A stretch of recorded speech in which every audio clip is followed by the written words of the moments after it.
어버이 주일로 오늘 가정의 달 둘째 주일 저희들이 드리고 있습니다. 오늘 말씀의 제목은 내 부모를 즐겁게 하라입니다.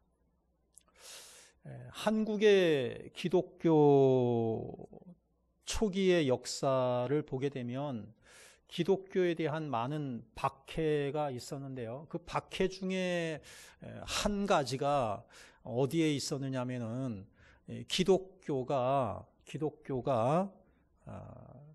부모에게 효를 다하는 그러한 유교 문화에 위배된다고 판단했기 때문이죠.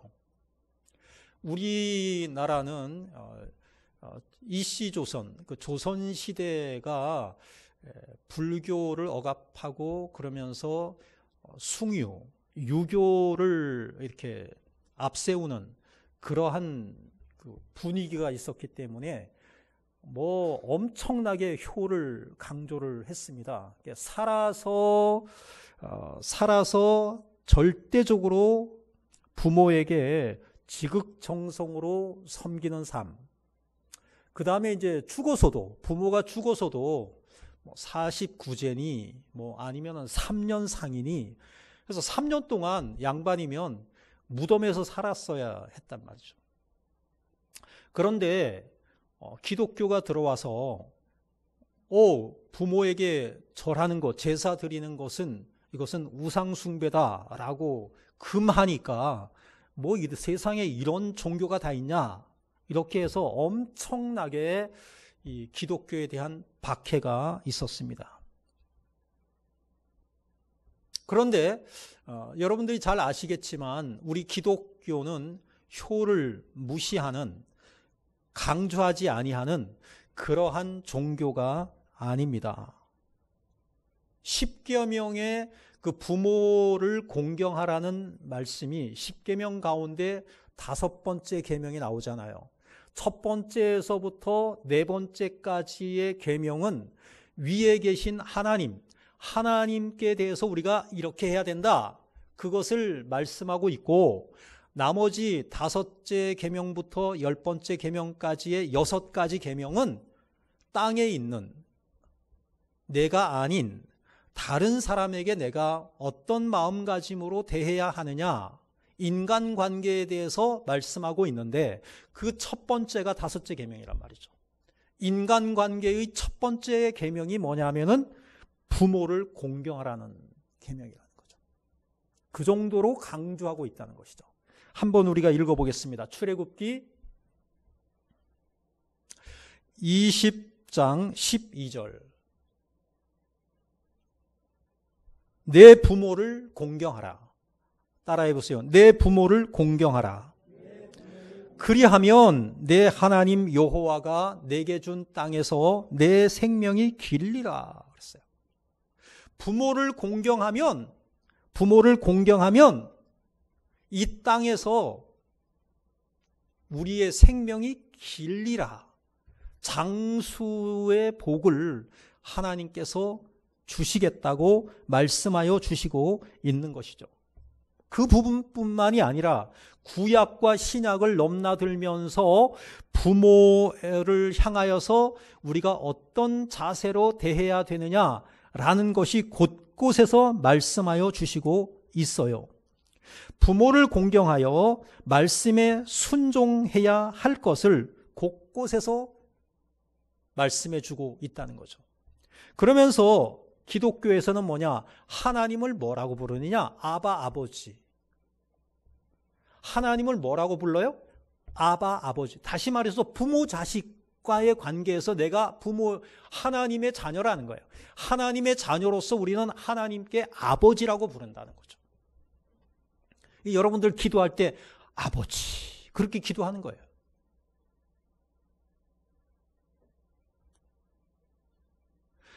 아버지.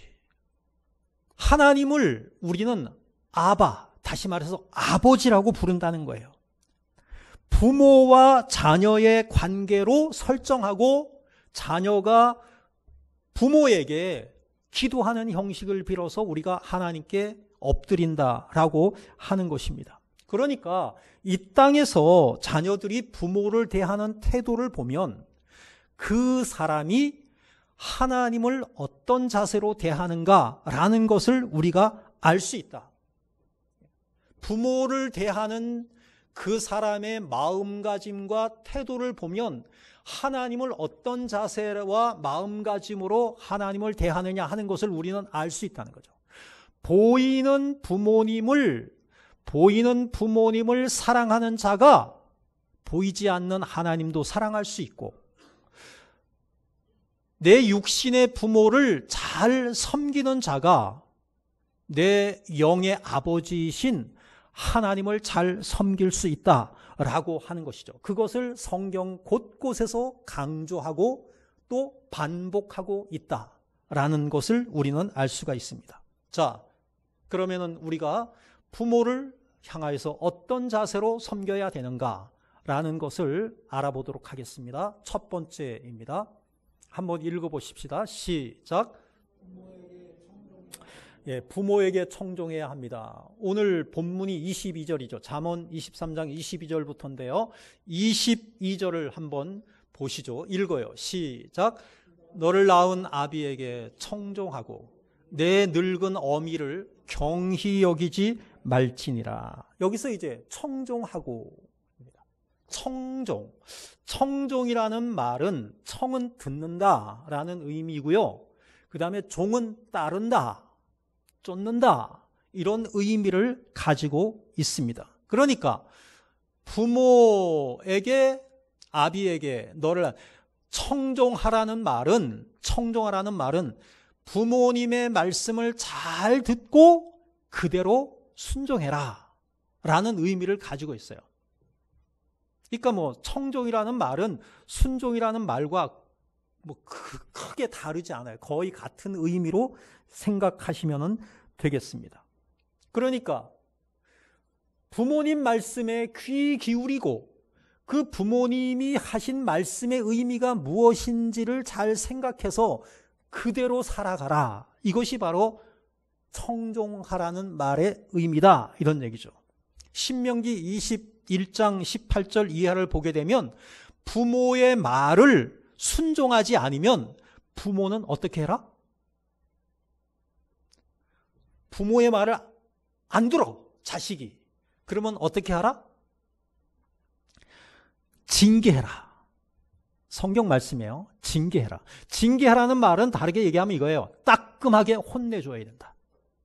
따끔하게 야단쳐야 된다는 거예요. 그 잘못을 야단을 쳐서 고쳐야 된다는 거예요. 부모의 말을 안 들으면 부모가 따끔하게 야단을 쳐야 된다. 그런데 그래도 안 들으면, 부모가 따끔하게 야단 쳤는데도 불구하고 안 들으면 어떻게 하라고 성경은 말하고 있죠? 성읍 장로들에게 데려가라. 성읍 장로들에게 데려가서 돌로 쳐서 죽여라.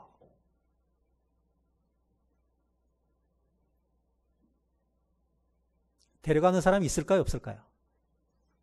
그렇게 성경은 말하고 있지만 데려가서 죽이는 사람, 그런 부모는 없겠지만 성경은 그렇게까지 부모의 말을 엄중히 여기고 부모의 말을 무겁게 여기고 부모님의 말씀에 순종하라고 말씀하여 주시고 있어요. 이 부모를 대하는 태도와 하나님을 대하는 태도는 같아요. 자, 보세요. 부모의 말씀에 잘 순종하지 않으면 야단치라 그랬잖아요. 왜 야단치느냐? 부모의 말을 거역하는 것은 뭐하고 똑같냐면 악을 행하는 것과 같다는 거예요. 악을 행하는 것과 같다. 악을 행한다는 얘기는 죄를 지은 것과 같다는 거예요. 그래도 안 고쳐지니까 그럼 어떻게 죽여야 된다. 이게 하나님을 대하는 것과 똑같아요. 자, 우리가 하나님 말씀대로 안 살아. 하나님 말씀에 순종하지 않아. 그러면 하나님께 죄를 짓는 거예요. 악을 범하는 거예요. 그런데 죄의 결과는 뭐죠? 죄의 결과는 사망이란 말이에요. 죽는 거라는 거예요.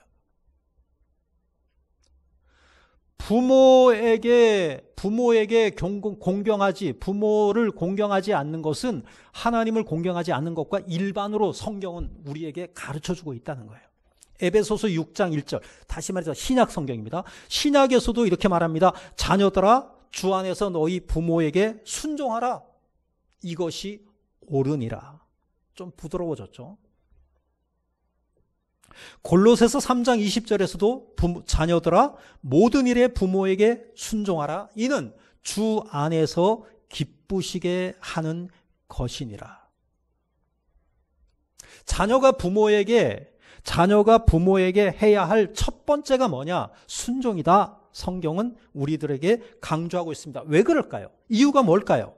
부모의 말은, 따라해 보세요. 부모의 말은 믿음의 말씀이기 때문입니다. 우리나라와는 좀 달라요. 이스라엘 사람들에게 있어서는 100% 하나님을 믿어요. 100% 하나님의 말씀을 믿고 하나님의 말씀대로 사는 믿음의 부모들이에요. 그러니까 부모의 말은 믿음의 말이야. 부모의 말은 하나님 말씀이야. 이스라엘의 신앙 교육은 가정에서 이루어집니다. 우리나라의 신앙 교육은 주일학교에서 이루어져요. 우리나라의 신앙 교육도 가정에서 이루어져야 됩니다. 이게 우리나라의 부모님들은 신앙 교육을 가정에서 안 하려고 그래. 신앙 교육을 주일학교 선생님들한테 맡기려고 해. 물론 주일학교 선생님들이 정말 열심히 잘 가르치지만 그 이전에 주일학교 가기 전에 기본적인 모든 것은 가정에서 이루어져야 됩니다. 그러니까 부모는 자녀에게 하나님을 믿는 그 믿음, 어떻게 신앙생활을 해야 되느냐 하는 것을 바르게 전수해야 할 책임과 사명이 주일학교 선생님에게도 있지만 그 이전에 먼저 부모에게 있다는 거예요.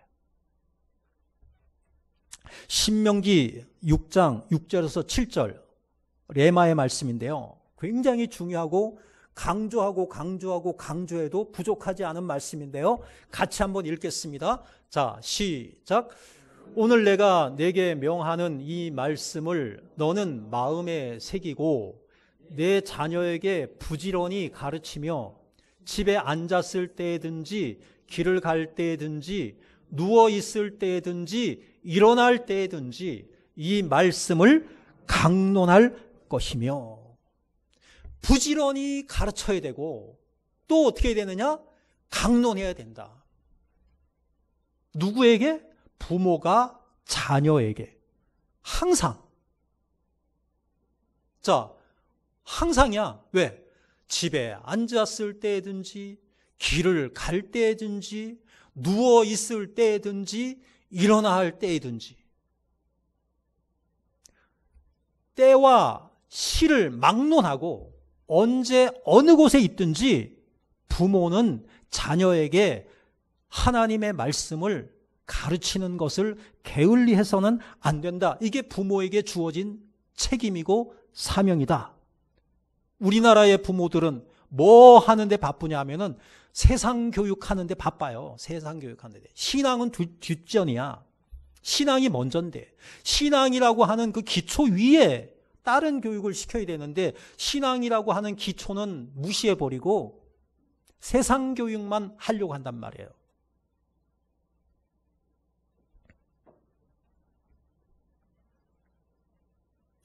그러한 부모들이 다시 말해서 신앙교육을 하니까, 이스라엘 사람들에게 있어서 부모들이 신앙교육을 하니까 자식들은 뭐냐면은 그 부모의 말씀에 순종해야 된다. 왜? 부모가 하나님 말씀 가르치잖아. 그러니까 부모의 가르침은 하나님의 가르침하고 같은 거예요. 믿음의 말씀을 가르치니까 순종해야 된다. 두 번째는 뭐냐 하면은 그거는 아닙니다. 작은 두 번째입니다. 첫 번째는 왜 순종해야 되느냐? 믿음의 말씀이니까. 두 번째는 왜냐하면은 사랑의 말씀이니까. 여러분들, 부모가 자식이 잘못되기를 바라는 부모 있을까요? 없을까요? 자식이 잘못되기를 바라는 부모가 있어요? 없어요? 그건 부모가 아니지. 팥쥐지. 팥쥐 엄마지. 팥쥐가 콩쥐 잘 되기를 바라지 않지만 자기가 낳지 않았으니까. 부모의 소망은 뭐냐? 자녀가 잘 되는 거예요. 자녀가 행복한 거예요. 자녀가 잘 살면 부모는 그것으로 만족해. 내 삶을 희생해서라도 자녀가 잘 되면 돼.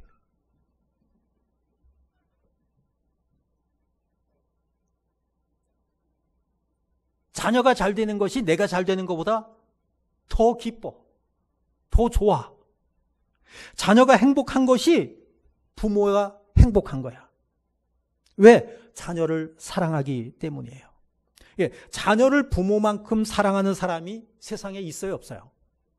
나를 사랑하는데 부모님만큼 나를 사랑하는 어떤 다른 사람이 있어요, 없어요? 그런 사람은 없다라고 하는 거예요. 그런 사랑으로 나를 가르치는 부모이니까 그 부모에게 순종해야 된다. 그 다음에 세 번째는 뭐냐면은 부모가 나보다 살아온 경험이 많기 때문에. 실패의 경험도 많고 성공의 경험도 많고 지혜도 많고 어느 것이 위험하고 어느 것이 안전한 것인지 부모가 잘 알기 때문에 그 부모의 경험 가지고 자녀에게 가르치는 거예요. 이게 부모는 지혜로워요. 저는 저희 어머님이 세상 지식은 없어요. 세상 학문은 약해요. 한글도 잘 모르셔가지고 야학을 이게 그 당시에 막 야학을 가르치고 할 때 저는 학교 들어가기 전에 어머니가 그 야학하는 그 책 뭐 이렇게 그림 그려져 있고 뭐 거기에 아버지 뭐 어머니 뭐 이런 게 있어요. 그거 내가 옆에서 어머니 이렇게 어깨너머로 저는 한글을 공부했어요. 어머니가 그렇게 세상 지식은 약하지만 삶 속에서의 지혜는 제가 깜짝깜짝 놀랄 정도예요. 그렇게 무슨 일을 매사에 처리하고 하시는 걸 보면은 정말 지혜롭게 하시는 거예요. 우리 어머니의 교육은 뭐냐면은 나를 뭐 혼내는 게 없었어요. 근데 뭐가 있었느냐? 내가 뭔가 잘한다, 뭔가 잘하는 게 있다 그러면 그거를 그렇게 칭찬하시는 거예요. 이웃 사람들한테 칭찬하니까, 만나는 사람한테 칭찬하니까. 그러니까 내 머릿속에 그 다음에는 나쁜 짓을 못 하겠는 거예요. 엄마가 칭찬하는 것이 이것이구나. 그럼 그거를 열심히 하는 거죠. 그래서 더 부모님께 기쁨이 되어 드리려고 그렇게 했던 기억이 있습니다. 부모의 가르침을 귀하게 여기고 부모님의 말씀에 순종하는 것하고 하나님 말씀에 순종하는 것은 별개가 아니에요. 이게 같은 거야, 같은 거. 하나야. 그러니까 내 자신이 행복하고 풍요롭게 사는 비결이 뭐냐? 하나님 말씀에 순종하는 것이면서 또한 부모님의 말씀에 순종하는 것이다. 저는 그렇게 말씀드리고 싶어요. 근데 이게 전제가 뭐냐면은 이 이스라엘의 부모들은 믿음의 부모들이었거든요. 그러니까 우리가 여기서 부모로서 배울 수 있는 것은 뭐냐면 나는 얼마나 그 이스라엘의 부모처럼 우리 자식에게 믿음의 말을 가르쳤나. 믿음으로 말했고 믿음을 가지고 내가 정말로 자녀들을 대했나. 말 한마디라고도 허투루 하지 아니하고 자녀들에게 축복하는 말, 자녀들을 칭찬하는 말,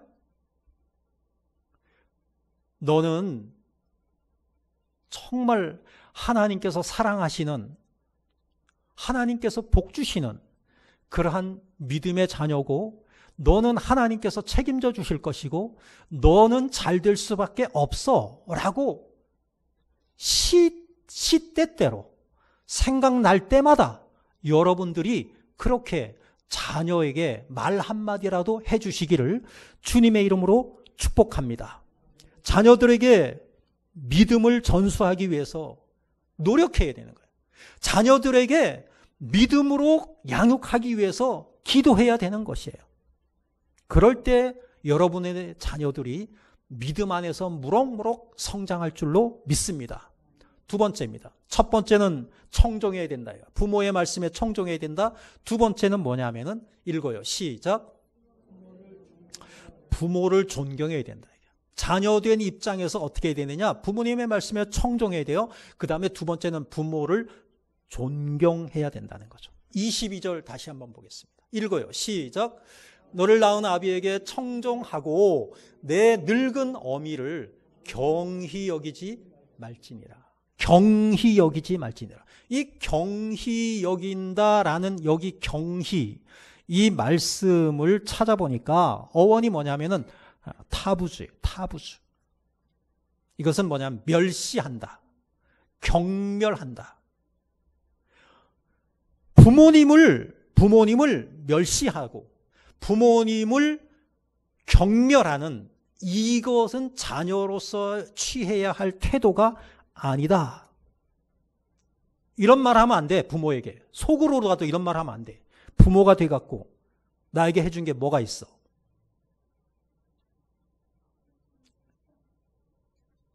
이런 말 하신 분 있어요? 이런 말 하지 말라. 혹시 그런 말을 했다라면, 그런 생각을 마음속으로라도 했다라고 하면 하나님 앞에 회개하시기 바랍니다. 저는 이 말을 한번 했어요.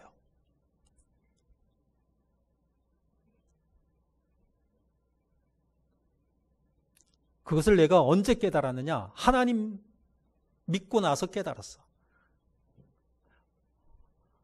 아버님이 안 계실 때 깨달았어. 이미 돌아가시고 없는데 그때 내가 깨달았어.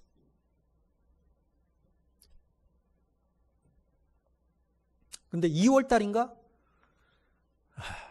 이런 이야기를 제가 신문은 잘 안 보니까 이렇게 봤어요. 아나운서입니다. 아나운서. 임희정 아나운서. 근데 그 임희정 아나운서가 SNS에다가 올린 거예요. 뭐라고 올렸느냐면, 나는 막노동하는 아버지를 둔 아나운서 딸입니다. 그러니까 이 아나운서는 자기가 아나운서 되고 나서도 아버지가 막노동한다는 그 사실을 숨긴 거예요. 근데 어느 순간 그것이 잘못된 것이라는 것을 깨닫고 올해 2월 달에 이제 공개한 거야. 공개한 거. 나는 아버지가 막노동하는 사람입니다. 어렸을 때 아버지가 막노동하는 것을 보면서 부끄러워했고 창피했고, 아버지 직업이 뭐냐? 건설업입니다. 그럼 사람들은 건설업이라 그러니까 오 그래. 아나운서가 되었어도 아버지 직업이 무엇입니까? 건설업자입니다. 그러면 사람들은 와 부자인가 보다 아버지가. 그렇게 착각하게 만들었다는 거야 자기가. 그가 한 말 가운데 이런 말이 있어요. 어쩔 수 없는 것은 어찌할 수 없는 것이다. 그러니까 내가 아버지를, 내가 엄마를 내가 선택할 수 없다는 거예요. 여러분, 아버지 엄마를 선택할 수 있어요? 불가능해요. 어쩔 수 없는 것은 어찌할 수 없는 것이다. 그 다음에 그것은 누구의 잘못도 원망도 창피함도 되어서는 안 된다. 여러분의 부모님이 좀 힘들게 사셔도 그것을 부끄러워하지 말라는 거예요. 창피하지 말라는 거예요. 아나운서가 대단한 일이 아니고 막노동하는 것이 변변치 않은 직업이 아니다. 이 사실을 나는 너무 늦게 깨달았다. 다시 말해서 이제서야 깨달았다. 그래서 이제는 나는 나의 막노동하는 아버지를 부끄러워하지 않겠다. 그래서 공개해버린 거예요.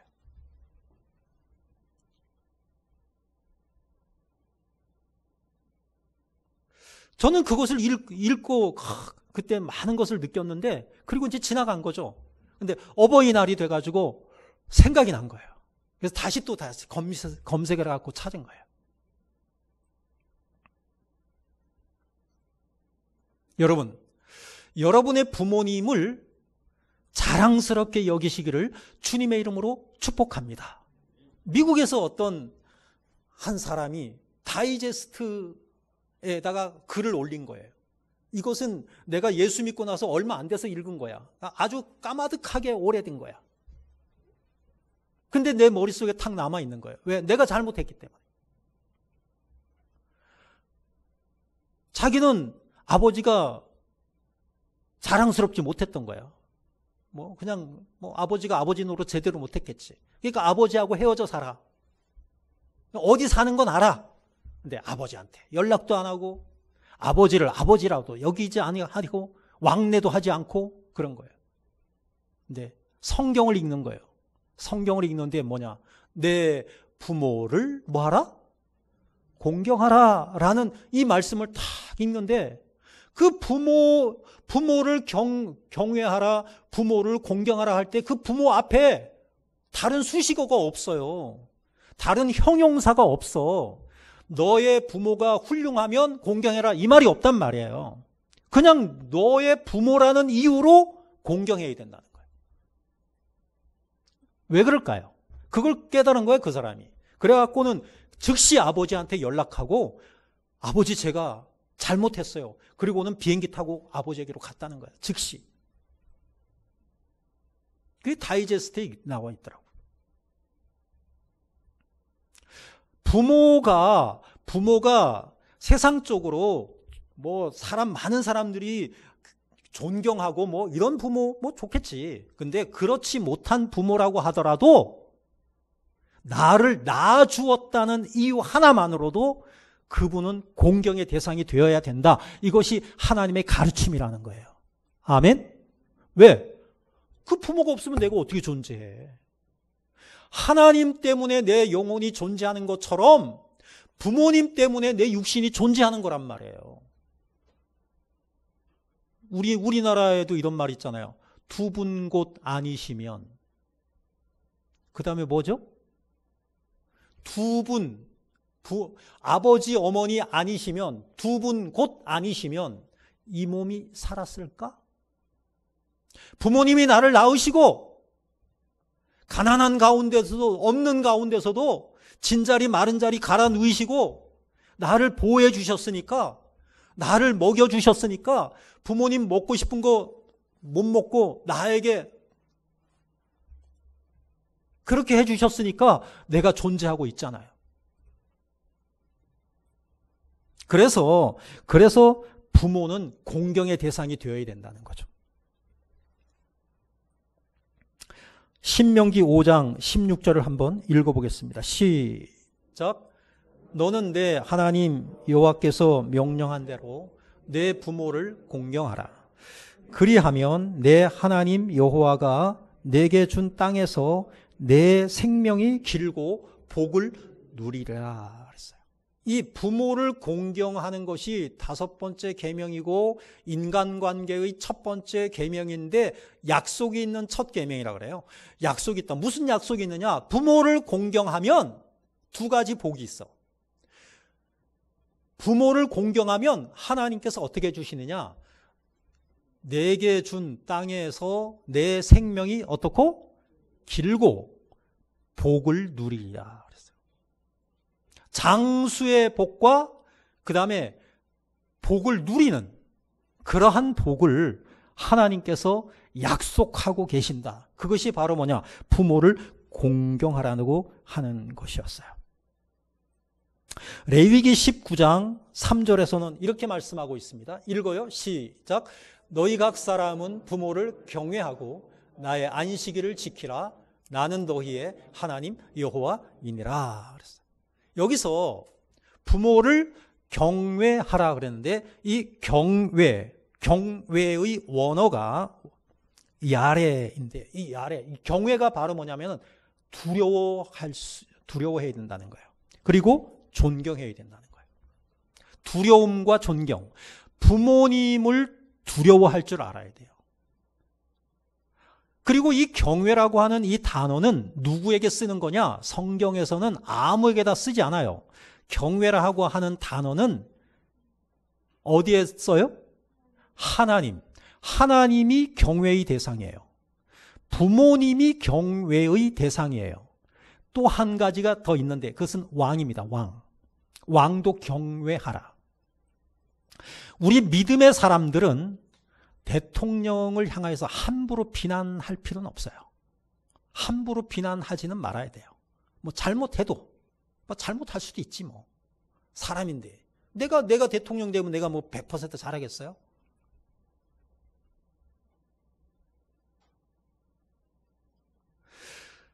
이 경외라고 하는 단어는 아무에게다 쓰는 게 아니라 하나님께 쓰는 거야. 첫 번째가. 근데 두 번째는 부모에게 쓰는 것이고 세 번째는 왕에게 쓰는 거예요.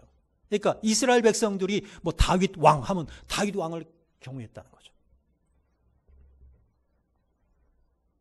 자, 왜 그러냐 하면은 하나님은 두 분이 아니시죠.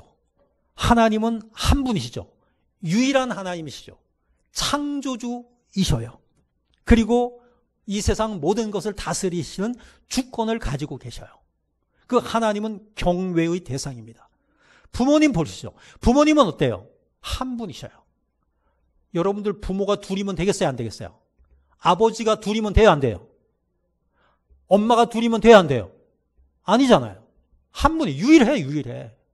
이 세상에 나를 낳은 아버지 한 분이셔. 나를 낳은 어머니 한 분이셔.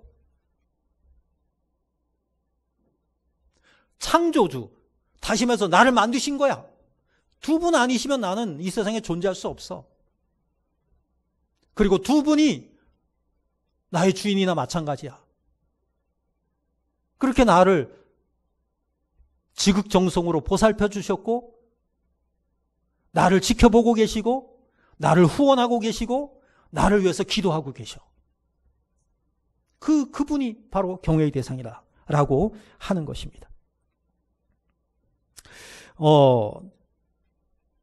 부모에게 경외하라. 오늘 본문에서 나오고 있죠.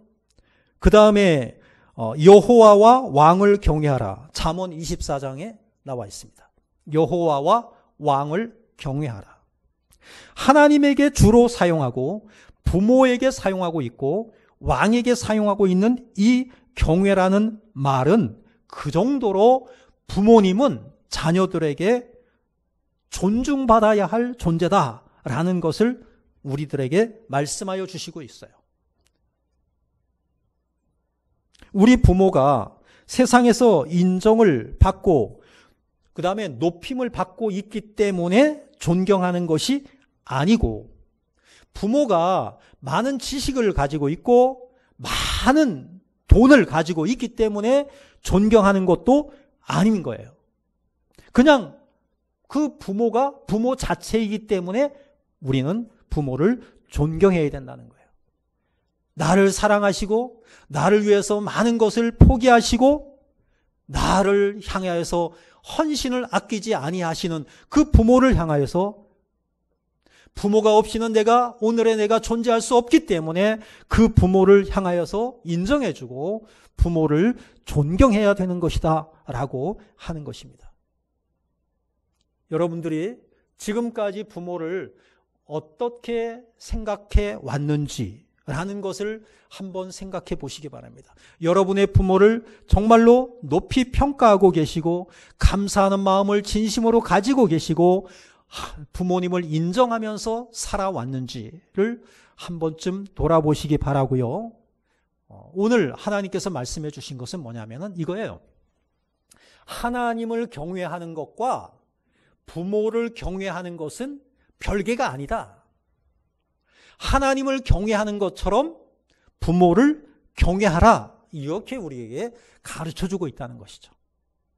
여러분이 부모를 대하는 여러분의 태도와 여러분의 마음가짐이 달라지시기를 주님의 이름으로 축복합니다. 그 다음에 세 번째입니다. 읽어요. 시작. 부모를 기쁘게 해야 됩니다. 예, 저 부모라는 단어에다가 하나님으로 바꿔도 똑같아요. 하나님을 기쁘게 해야 되는 것처럼 부모를 기쁘게 해야 된다는 거예요. 본문 25절 읽어보죠. 시작. 내 부모를 즐겁게 하며 너를 낳은 어미를 기쁘게 하라. 예, 우리는 부모의 기쁨이 되어야 되는 거예요. 어떻게 하면 부모를 즐겁게 해드릴까? 어떻게 하면 부모님을 기쁘게 해드릴까? 이런 생각을 늘 하고 있어야 된다는 거죠. 어떻게 하면 그게 가능할까? 부모를 순종하고 부모님을 존경하는 마음을 가지고 우리가 주님 부모를 대할 때 부모님께서 즐거워하고 기뻐하실 줄로 믿습니다. 26절에는 이런 말씀이 있어요. 26절을 한번 읽어보죠. 시작. 내 아들아 내 마음을 내게 주며 내 눈으로 내 길을 즐거워할지어다. 이 잠언의 문맥을 보면 26절은 이제 27절, 8절 이거하고 연결이 돼요. 그러니까 저것은 아마 하나님이 하시는 말씀인 것 같아. 하나님이 내 아들아, 하나님이 우리 아버지잖아요. 하나님이 나를 향하여서 내 아들아, 내 마음을 내게 주며 내 눈으로 내 길을 즐거워할지어다. 이렇게 말씀하고 있어요. 27절하고 연결되니까요. 하나님이 하시는 말씀이야, 원래는. 근데 앞에 25절에다가 갖다가 이렇게 붙여도 똑같아요. 부모도 그렇게 생각한단 말이에요. 부모도 내 아들아, 내 마음을 내게 주며 내 눈으로 내 길을 즐거워할지어다. 그러니까 부모가 자식에게 하는 말로도 다 통하는 말이에요. 하나님이 나에게 하시는 말씀이 맞는 것 같은데 부모가 자식을 향해서 하는 말씀으로도 똑같은 말씀이에요. 내 마음을 내게 주며, 여러분의 마음을 부모님에게 주시기 바라고요. 여러분의 눈으로 부모님의 길을 즐거워하세요. 부모님이 하시는 것을 응원해 주세요. 부모님이 잘하신다고 박수 쳐 주세요. 부모님이 뭔가 좀 서툴러도 치매 어머니를 보면서, 치매 어머니를 돌보면서 그 자녀가 정말 그 마음이 지금도 애잔하고 그게 명상이 막 이렇게 떠오르는데, 그 부모를, 치매 어머니를 잘 돌보면서 그 치매 어머니가 막 박수치게 만들고 그 박수치는 어머니를 보면서 막 기뻐하는 자녀.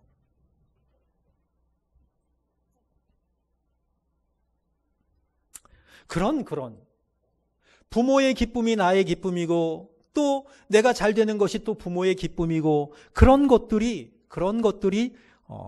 이 말씀의 정신이 아닌가 이렇게 생각이 됩니다. 24절을 한번 읽어보시죠. 24절 시작.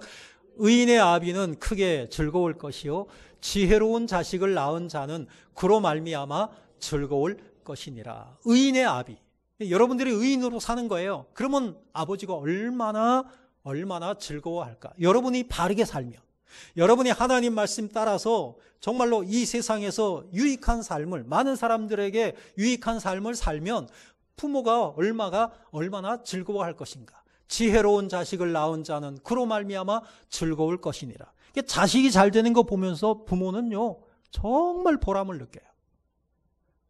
자식이 그냥 말을 잘 못하던데 말을 좀 잘하고 막 이렇게 하면은 그 한마디에 그냥 막 부모는 모든 시름을 다 그냥 잊어버려. 자식 키우는 게 얼마나 힘들어요. 근데 그 자식 키우는 게, 자식이 재롱 한번 떨면은요 그 자식 키우는 게 고생으로 여겨지지 않아. 흐뭇하게 보여지고 그런 것을 의미하고 있는 것입니다. 여러분들이 의의 길을 걸어가시고 지혜의 길을 걸어가는 거예요. 그러면 부모가 보고 흐뭇해 하시는 거죠. 잠언 10장 1절에서는 이렇게 말씀하고 있습니다. 자, 읽어요. 시작. 잠언이라 지혜로운 아들은 아비를 기쁘게 하거니와 미련한 아들은 어미의 근심이니라. 우리가 자녀가 어떻게 살아가느냐를 보면서 부모가 기뻐할 수도 있고 반면에 부모가 근심할 수도 있다 이거죠. 부모를 기쁘시게 해드려야지 부모의 마음에 근심을 주는 그러한 삶은 우리가 살지 않아야겠죠. 부모님의 마음을 아프게 하며 속상해하고 한숨 짓게 하는 그러한 삶을 우리가 살아서는 안 되겠죠. 부모가 그냥 우리만 보면 기쁘고 즐겁고 자랑스럽게 여기고 흐뭇하게 여기는 그러한 삶을 우리가 살아야 할 것입니다. 어떻게 하면 그게 가능할까요? 그것의 가장 기초적인 것은 이것입니다. 골로새서 3장 20절입니다. 읽어요. 시작.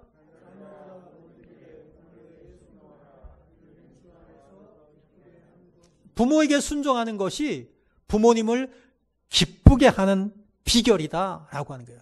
부모님이 이렇게 해라. 그런데 그대로 하는 거야. 그것이 부모님이 기쁨이다라고 하는 것이죠. 여기서 주 안에서 기쁘게 하는 것이다. 주 안에서 기쁘게 하는 것이다 라고 하는 것은 저는 이렇게 생각이 됩니다. 자녀들이 부모에게 순종하는 삶을 사는 것이 부모님을 기쁘게 하는 것이기도 하고 또 하나님을 또 기쁘시게 하는 것이다.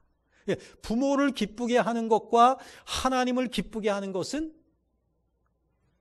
같은 것이다 라는 의미로 저는 이 말씀을 받아들이고 싶습니다. 이와 같이 말씀을 정리하면 부모에게 순종하는 것, 그리고 부모를 공경하고 부모를 기쁘게 해드리는 삶이 얼마나 중요한 것인가 라는 것을 오늘 말씀은 우리에게 강조하여 주시고 있습니다.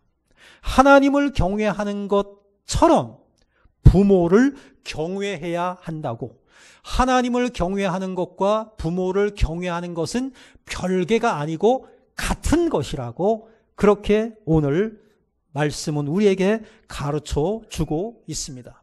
그리고 부모에게 순종하고 공경하는 일은 이 땅에서 큰 복을 받는 비결이라고 말씀하여 주시고 있습니다. 하나님을 기쁘시게 하는 것과 부모를 기쁘게 하는 것은 같은 것이다 라는 것을 말씀을 여러분들에게 드리고 싶고, 육신의 부모님을 기쁘게 해드리는 것과 우리의 영의 아버지이신 하나님을 기쁘시게 해드리는 그러한 자녀가 되기를 결심하는 이 어버이 주일이 되시기를 바랍니다. 기도하겠습니다.